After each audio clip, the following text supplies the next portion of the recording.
Mr. R.Chandrashekar, distinguished speaker. Mr. R.Chandrashekar has been a banker for more than 20 years, leading national bank, later on into private sector.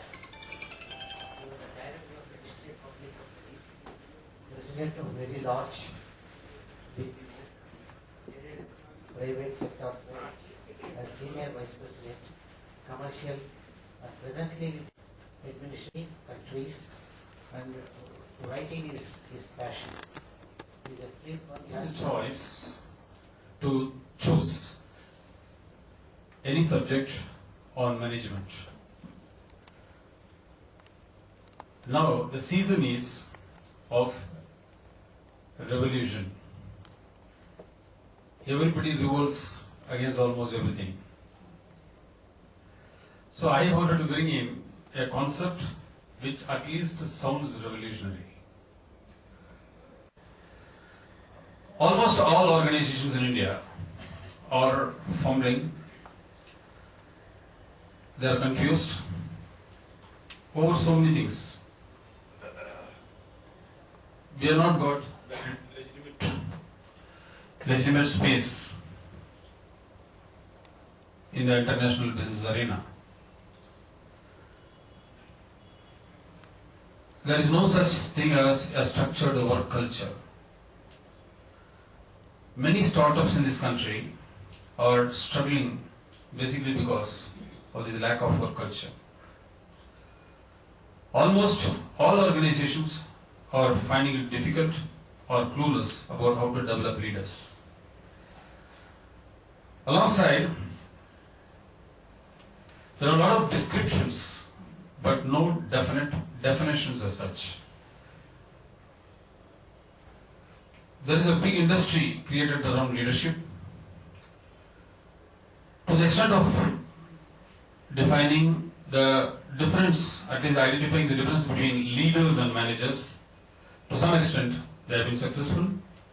So all the leadership workshops, you would find even the books which are published as to what's the difference between a manager and a leader. And how do you define a leader? What is leadership? There is a village where on the walls you will find a bullseye. Exactly in the middle of the bullseye, you will find the firing mark, the bullet mark. All over the village, all the walls over there, you would find a lot of such bullseyes, and the bullet is right hitting the bullseye. So somebody went there and asked, who is the sharpshooter I would like to see? And they told, the son of that Miraz there, or whoever it was. But the person who went there was wondering how exactly he could fire in the middle of the bullseye. Almost all over. It is very simple. The young village lad told, it's very simple. First he shoots, afterwards we draw the bullseye. That is how we define leadership.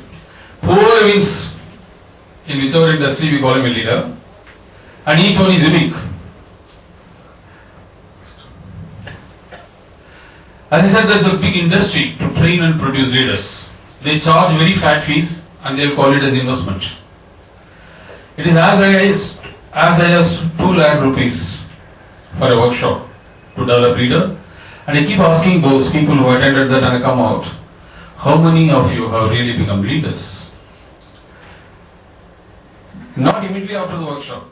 I wait even after 2 years, 3 years. I ask my friends, have you ever come across a person who attended a workshop and became a leader?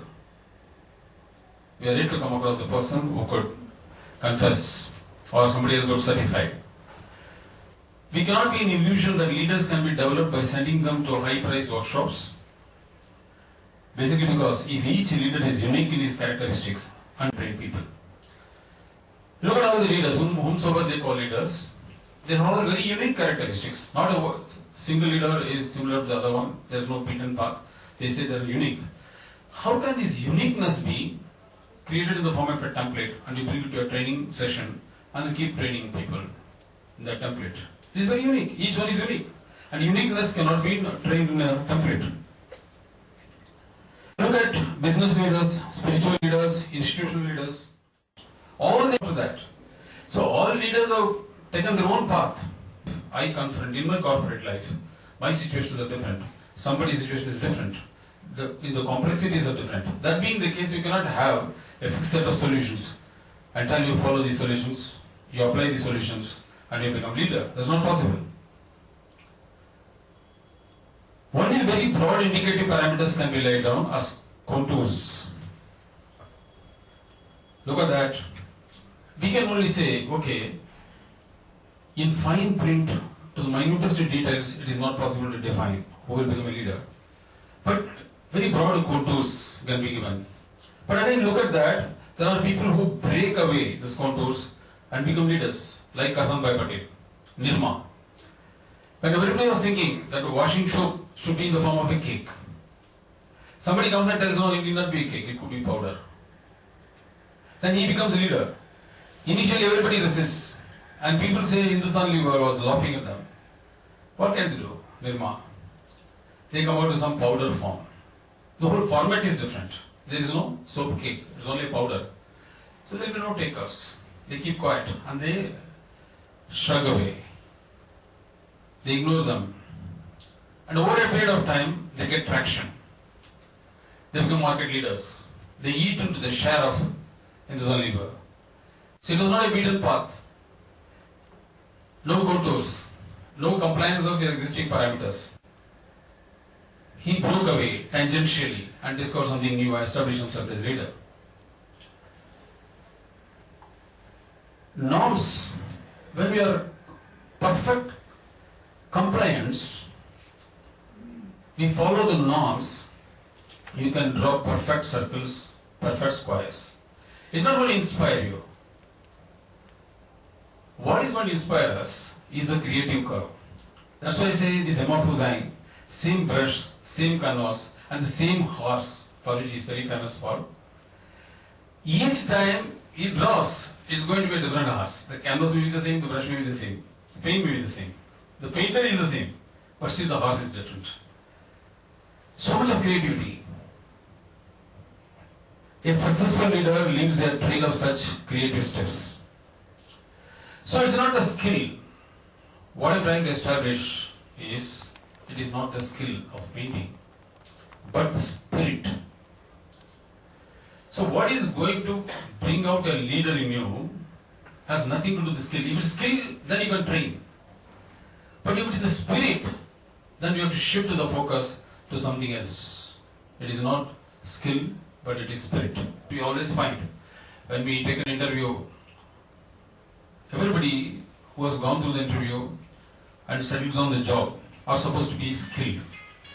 But after a few years, we find again there's a vacuum for leadership. If skill alone would do, then all these guys would have definitely competed to become leaders, and it's not happening. So it's not the skill they established, then it's some unique spirit, the creative energy. The point is, after the success, a person becomes successful, everybody will label him as a leader. So, the leader is born not because of trainable skill, but due to the undying spirit within. So, the whole focus has to be shifted from skill to the spirit. Flower a flower. Okay? You can create an enabling environment, and out of the enabling environment, it just flowers. It blossoms. You have to get the right soil, water, sunlight, and wait. At the appropriate time, when everything is okay, it blooms. A leader is like that. And during tough time, when he is not able to see light at the end of the tunnel, alone, stand against all the odds, establish himself, and come out of that, all the constraints, successfully, then the whole world is waiting outside to label him as a leader. And certainly, this kind of spirit will not come from training. From what will it come? An enabling environment. What will bring that enabling environment to the organization? Because whatever we are discussing now, I don't want it to be taken as a simple theory, a discussion, or a debate in the evening and forgotten. But this is going to be applicable not only in commercial organization, as I said, it could be a non-profit, it could be a family, the smallest denominator of institutions in India, a family. Even there, we sometimes wonder who is going to take up the leadership and drive the family affairs. So how are we going to develop? Certainly these workshops are not going to help. Then what is going to help is the spirit. How are we going to be possessed by the spirit and an enabling environment? How are we going to create the enabling environment?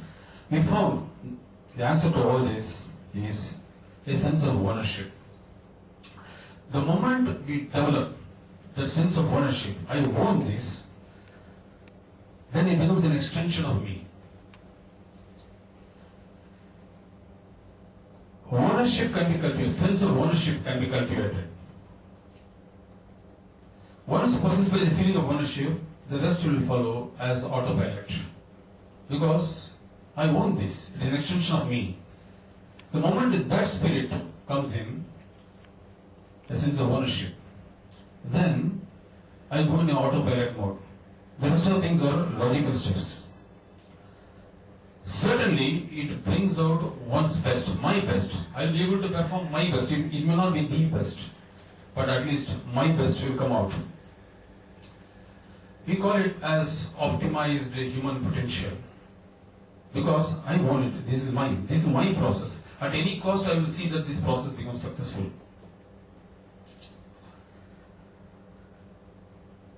So many creative ideas come. Like, very small thing. A child not going to school. Like all children do. Parents. The mother will come out with ingenious ways. Every time the child is coming out with a creative idea, an excuse, creative excuse not to go to school, the mother has to defeat that with her own creative ideas, her own innovative ways. She has to tackle. So there is a really beautiful relationship. The child, you can bend but not break. The child has to be sent to the school, and there is a challenge. And the mother never complains. She is able to handle it because there is a sense of ownership. If the same mother is given charge of a child in the neighborhood, she will be successful because there she becomes manager, not the owner.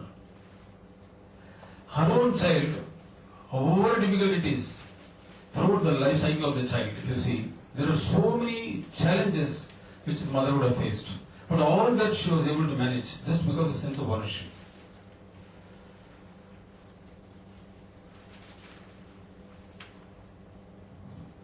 So, the sense of ownership gives a sense of belonging.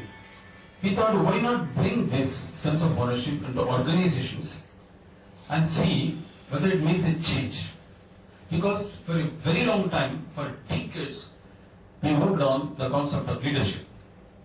It failed to deliver results. I am yet to come across an organization which can proudly say, yes, we sent a batch of people for leadership training and they got trained and they become leaders and they lead the organization. It has never happened. Somewhere something has gone wrong. So where do we start?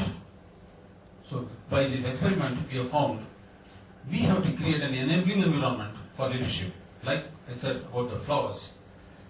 You give sunlight, soil, water, and then wait for the flower to bloom at the right time. The leaders bloom like that in an enabling environment.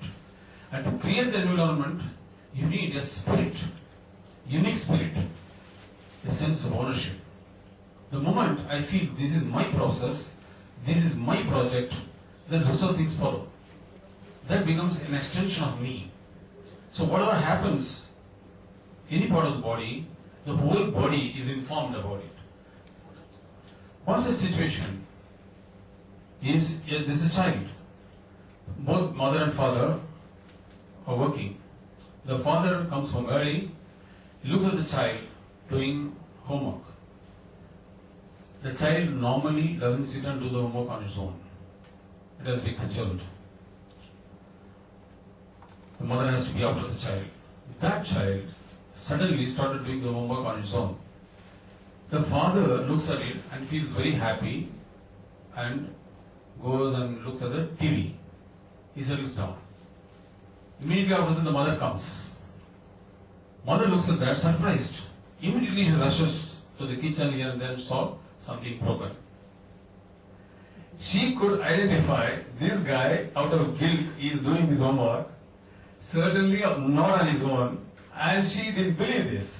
She rushed inside to find whether anything is broken, and something is broken. This guy comes and sits and quietly does the homework. The father is not able to identify whether the mother is able to do that. How is the mother more informed than father about the child? Because the father is a manager, the mother is the owner. Mother operates the sense of ownership, whereas the father keeps a distance. He just manages. This is the difference between the ownership, the spirit of ownership, and the sense of being a manager. The spirit of ownership, when it is taken to the organization at a table level, what happens? So there's a process. We ask the employees to group themselves and take over the process and give a name to the process and suggest the changes, whatever they want, and implement the process at that point.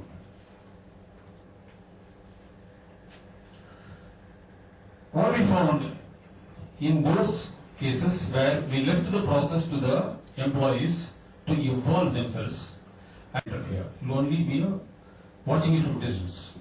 The other one is, as per the norms, the laid-down procedures, structured processes.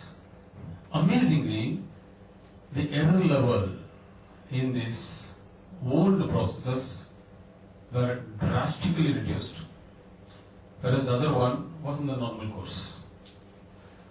Again, we waited for 3 more months. It further evolved, and there was a total sense of belonging, sense of ownership, and we wanted to exchange this, no? The A group and B group could exchange the processes, and they were not ready to do that. Because by the time they developed a sense of belonging, oh, this is mine. So from that, the learning was the sense of ownership has to be cultivated in the organizations, in the institutions.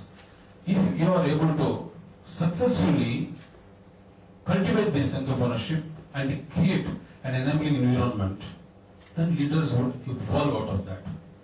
It is not training like a skill training. In terms of skills, you can always train people, but when it comes to a spirit, then it is only the enabling environment, and the enabling environment is possible only by cultivating a spirit of ownership. They have to own it. At the end of the day, if they don't feel that they have a sense of belonging and ownership, it can be abandoned anytime. It's something very important. As a manager, you have a limitation of the input flowing into you. As a owner, it is unlimited. Because it's just extension of you. Something happening to my finger, even I am talking, looking elsewhere, I would know something is, an ant is biting here. So the information flows into your system. Whatever is happening around you in your process, it is just an extension of you. So the sense of ownership is very important. And if you have successfully established the fact that allowing processes to be owned by the people, create a sense of ownership among them, the stakeholders, it goes a long way in delivery. So even families, allow the children to evolve, give them a little bit of freedom, let them feel that they own this and see the difference. Even in an NGO, we have found the project in general will not be attended to by everybody with equal application of their efforts. You give this project is headed by you, this project you handle, this project A you handle, project B somebody else handles, then it becomes their project. For example, we are doing a water project. At this point, as I am talking to you, in 17 villages, our rainwater harvesting project is going on. I worked on this model only. I go to the village, I tell them, we are going to do this project differently. It is not our project. The panchayat will call a meeting in our presence. they will give in writing to us saying that you are doing a rainwater harvesting project, you are seeking our help to fund that project and also give technical inputs. We take in writing from these people and also tell them, if you don't do Shramdan, you are not here. Okay? And why it is like that? I tell them 11,000 villages in Maharashtra are drought hit as per the last data collection. 11,000 villages are there in Maharashtra alone. So, if your people are not going to do Shramdan and not going to own this project and drive it, you will live and go somewhere else. 20 villages we identified and 11 we completed in the phase 1, then 5 more, the work is going on now. 2 villages we had to leave just because halfway through the Shramdan was not coming forth. We said we mean business will close down. Even though we have incurred some bit of money in starting the project, we said we'll abandon it because people are not cooperating. We did it in 2 villages. But predominantly in most of the villages this model worked because it is their project, they do the Shramdan. I also want to share the last one bit of information. We have taken a village in Yavatmal. There, they have taken me to the village and showed a big, wide valley where there was a earthen bund, which was storing the water. As a result of this, 21 wells in a stretch of about 5 kilometers were all having water, even during summer. 20 years back. After that, it was washed out. Entire earthen bund was washed out because of some flood. After that, all the rainwater which would come in the stream would go evaporate, and during summer they have to walk 3.5 kilometers to fetch water. All the villages in the 5 kilometers, the nearby villages, all would go to 3.5 kilometers and get water. They said if the earthen bund is constructed again, we are very sure. I said, I have no clue about this. I don't know whether this earthen bund was there. What will happen if you construct it? I have no clue. But I still remember the day. The village name is Karasgaon. I have photographs and video also for that. I told them I have no clue whether there was a earthen bund 20 years back. But if you say that this is your project and you will do Shramdan and we will give the technical inputs and all the money which is required for this project, then we would do that. They said yes. They said you call Panchayat meeting in front of me, okay, and give in writing to us. They did it. Then the money was to be raised. I said we want to go for some innovative way of raising money for this. The amount identified for that was some 3.5 lakhs. We went to a corporate. I told them you have 500 employees. Each employee, if he gives 1 rupee a day, not more than 1 rupee, I don't want 2 rupees, 1 rupee a day, the employer would put in 1 rupee. Together it will be 2 rupees, 1,000 rupees. 360 days would make it 3,60,000. You upfront that money, give one check of 3,60,000 for the village, Karasgaon, and you have to throughout the year recover from the employee's salary only 50% because 50% is yours. You don't have to recover. 50% would mean 30 rupees per month per employee. That is 1 rupee per day. If we signed up, they asked me to conduct a workshop in the company. We conducted in fact 2 shifts and 2 different workshops we conducted. Not that way. See, I can go to any corporate, touch them, get crore of rupees and do that. But 500 people being sensitized about the drought situation in this country. You're all in the city, you don't know, you just go and open the tap, the water falls and then feel happy about it. Just go in any direction, 1 hour from Mumbai, you'll end up in a tribal hamlet where there is no water, no electricity. From the outskirts of Mumbai, you go 1 hour only. So your prosperity has not even traveled 1 hour for the last so many years. And you are not even aware of that. So just to sensitize you, I want only 1 rupee a day. By doing that, 500 people have been sensitized. And then we built that earthen bund. The water did stop there. I mean, it's a big lake, now it has become a very big lake. And all animals coming and drinking water. The birds came back after so many years. It was a very great sight to see. So we are doing the closure of that project coming 28th. In the company, we are going to show the video. And some, it was not my project. So the day one, we made them convene a meeting, say it is our project, please come and help. But what NGOs do, they just go it is as though it is their project. And the villagers stand on the side and then watch, oh, these guys are coming and then doing something. Let them don't go away. The moment you create ownership, everything changes. Dramatically changes. So we have done, office atmosphere and proved was made only because of the sense of ownership. And we have done in NGO and proved in Karasgaon that just because the villagers feel it is their own project, they do Shramdan, which is a voluntary labor, without taking any money. Resources is about a concept. We have to create that awareness. It is their project, they are suffering. We are here only to help them. The moment you reverse the equation, everything will change. And we have also told those villagers who said Shramdan will not do, just drop them. 11,000 villages are there. We are not here to redeem all the people in the world. That is God's job, and we don't do God's job.